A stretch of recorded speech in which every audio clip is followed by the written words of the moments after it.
It's Monday, 4 November. Welcome to the President's Daily Brief. I'm Mike Baker, your eyes and ears on the world stage. All right, let's get briefed. We're starting today's show with new details about an Israeli raid in northern Lebanon. Commandos from Israel's elite naval unit captured a key Hezbollah operative, sparking outrage among Lebanese officials. We'll break down the details. Later, Iran's supreme leader is issuing new threats, new threats, against the U.S. and Israel, declaring that Iran has the capability to build nuclear weapons and warning of a, quote, tooth-breaking response to recent Israeli airstrikes. Now, honestly, the threat obviously lost something in the translation. Tooth-breaking response probably lacks the pizzazz that the supreme leader was going for. Plus, bipartisan leaders in Washington are urging President Biden to greenlight a plan for Poland to extend its air defenses into Ukraine, potentially shielding Ukrainian skies from Russian missiles. Stand by for more nuclear saber-rattling from Russian President Putin and his minions. And in today's back of the brief, the U.S. State Department has announced that an Iranian-American journalist has been imprisoned by the Iranian regime for months. But first, today's PDB Spotlight. Details are surfacing about a daring Israeli raid deep into northern Lebanon this weekend that resulted in the capture of a Hezbollah operative. Now, this mission was unusual for Israeli ground forces as it marked their first operation in northern Lebanon. Previously, Israeli forces limited ground activities to the south, while northern targets were usually struck by air. The raid was carried out by Israel's version of the U.S. Navy SEALs. They specialize in sea-to-land incursions, underwater warfare, sabotage, and maritime intelligence gathering. The target was a man named Imad Amaz in the town of Batroun, about 87 miles north of Israel's border. Now, according to Israeli sources speaking to Axios, Amaz is responsible for Hezbollah's naval operations. According to reports, the Israeli commandos donned Lebanese military uniforms to blend in, enabling them to move swiftly through Batroun. Lebanon's national news agency described the scene, saying an unidentified military force made a covert landing on Batroun's beach and quickly moved to a nearby chalet where they apprehended Amaz before retreating by speedboats into the open sea. Surveillance footage of the incident showed a man with his hands pinned behind his back being led away by a column of soldiers. The entire operation was reportedly completed in only 4 minutes, with around 20 commandos reportedly involved. Sources suggest Israeli operatives had been conducting surveillance and reconnaissance in the area prior to the raid. Surveillance footage from a nearby building reportedly captured part of the action, but recordings were allegedly deleted from the chalet where Hamas was seized. The capture is being viewed as an intelligence win for Israel, as Hamas is now being interrogated by Israel's Military Intelligence Directorate's Unit 504, which specializes in human intelligence. The IDF views Hamas as a potentially valuable source on Hezbollah's naval operations. While the group doesn't actually have a navy in the conventional sense, they still engage in a range of activities at sea, including the smuggling of weapons and equipment along Lebanon's coast, intelligence gathering, and attempts to disrupt the Israeli Navy. By capturing Hamas, Israeli intelligence hopes to gain deeper insights into these smuggling networks and operational tactics. Now, Lebanese officials, as you might guess, expressed outrage at the Israeli raid. The country's Minister of Transportation, Ali Khami, challenged Israel's claims, stating that Hamas is a civilian boat captain. Oh, he's just a captain of a charter boat, not a Hezbollah operative. Lebanon's caretaker Prime Minister, Najib Mikati, announced plans to file a formal complaint with the United Nations Security Council. Mikati also called for an investigation by Lebanon's military and the UN peacekeeping mission to clarify just what happened. While Hezbollah itself has remained silent on the matter, Al-Akhbar, a news outlet affiliated with the terror group, downplayed Hamas's significance within Hezbollah.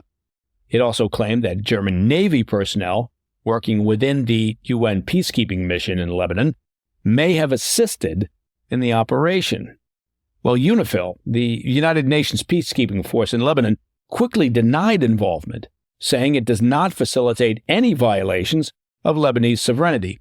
They added, quote, "Honestly, we really don't do much of anything around here." Now, all right, fine. That was a made-up quote, that last part. Coming up next, Iran's supreme leader threatens the U.S. and Israel with a, quote, "tooth-breaking response," while bipartisan leaders in Washington push for Poland to extend air defense into Ukraine to counter Russian missiles. I'll have those stories when we come back. Welcome back to the PDB. I want to shift our focus now to Iran. Supreme Leader Ayatollah Ali Khamenei claims Tehran has the capacity to produce nuclear weapons if under existential threat, signaling, of course, a shift in the country's nuclear stance. The long-standing hostilities between Iran and Israel intensified after an Israeli airstrike on 26 October targeted military facilities linked to Iran's ballistic missile program. Now, this was in response, of course, to an earlier attack by Iran on 1 October when the Iranian regime fired over 200 missiles into Israel. On Saturday, Khamenei's speech, addressing students ahead of the anniversary of the 1979 U.S. Embassy seizure in Tehran, laid bare growing impatience with the U.S. and Israel's actions. Referring to his adversaries, Khamenei stated, quote, "The enemies, whether the Zionist regime or the United States of America, will definitely receive a tooth-breaking response," there it is again, "to what they're doing to Iran and the Iranian nation," end quote. Khamenei's comments referenced Iran-backed groups like Hezbollah and Hamas, indicating Tehran's readiness to support its proxies in the face of perceived aggression.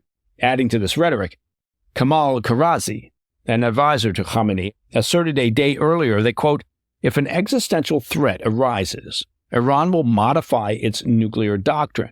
We have the capability to build weapons and have no issue in this regard," end quote. Karazi added, quote, "The only thing currently prohibiting this is the leader's fatwa," referencing, of course, Khamenei's 2003 religious ruling against nuclear arms. According to 3 Iranian officials cited by the New York Times, Khamenei further instructed his forces last week to get ready for a direct assault on Israel, though he offered no details on timing or scale. It's important to note that these statements collectively mark one of the most explicit acknowledgments from Iran's leadership of its nuclear readiness. Last month, CIA Director William Burns commented that while Iran has yet to actively pursue a nuclear weapon, it could amass enough fissile material for one within about a week. This nuclear capability is concerns, of course, within the U.S. government over Iran's nuclear intentions. Now, on Friday, a State Department spokesperson emphasized the Biden administration's commitment to preventing Iran from producing a nuclear weapon, stating, quote, "The president has made clear we are prepared to use all elements of national power to ensure that outcome." That same day, the Pentagon shifted its regional military presence, deploying destroyers, fighter squadrons, tankers, and B-52 bombers as a deterrent to potential threats from Iran and its allies.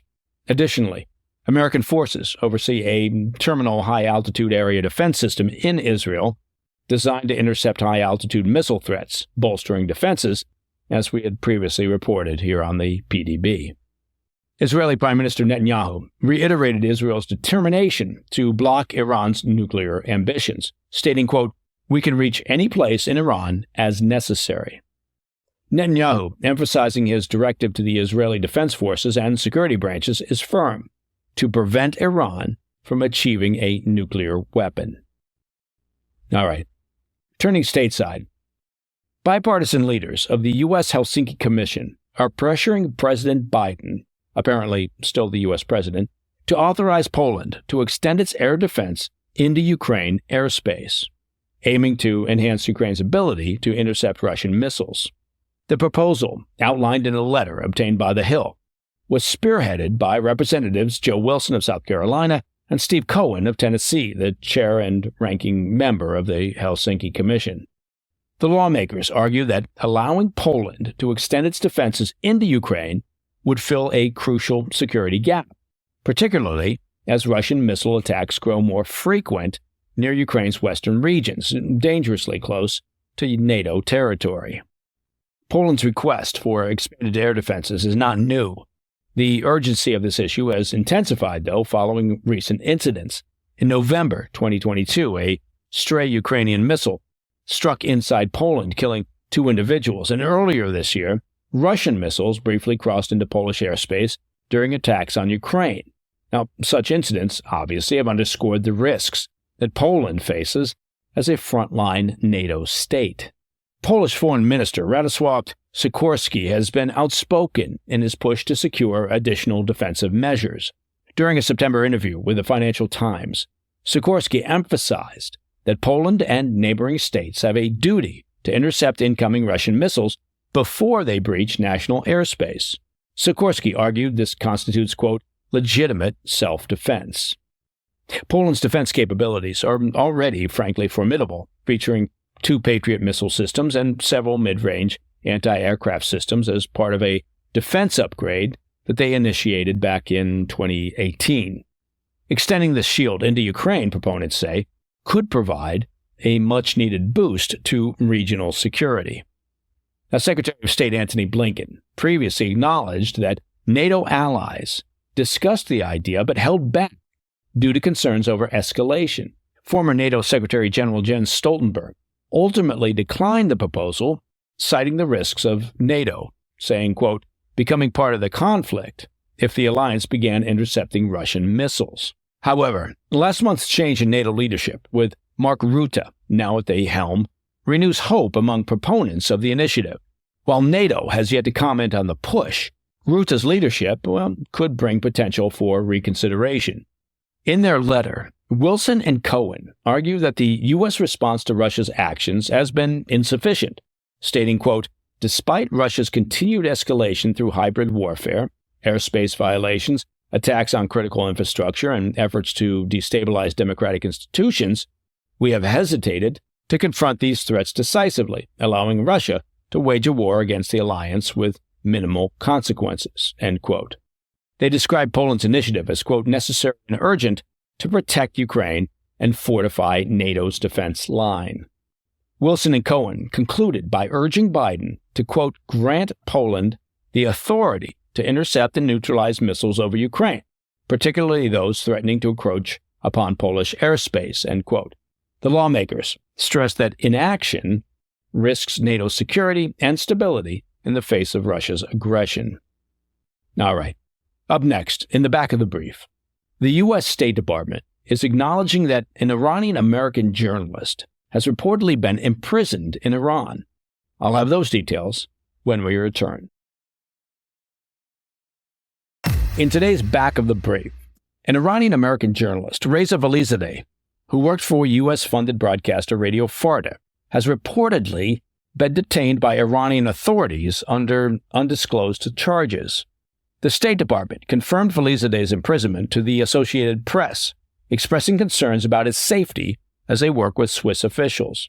The U.S.'s diplomatic intermediary, of course, in Iran is Switzerland, to gather more information on his case. His detention marks the first known case of an American citizen held by Iran since the 2023 prisoner exchange. Now, Radio Farda, a Farsi-language branch of Radio Free Europe and Radio Liberty, broadcasts from the Czech Republic and has been labeled hostile by the Iranian regime. Valizadeh's connection to the broadcaster is one factor that may have led to increased scrutiny by Iranian authorities, and by may I mean definitely was. Valizadeh's situation escalated in February when he revealed that his family in Iran was facing pressure from authorities, pressure is putting it diplomatically, to convince him to return to Iran.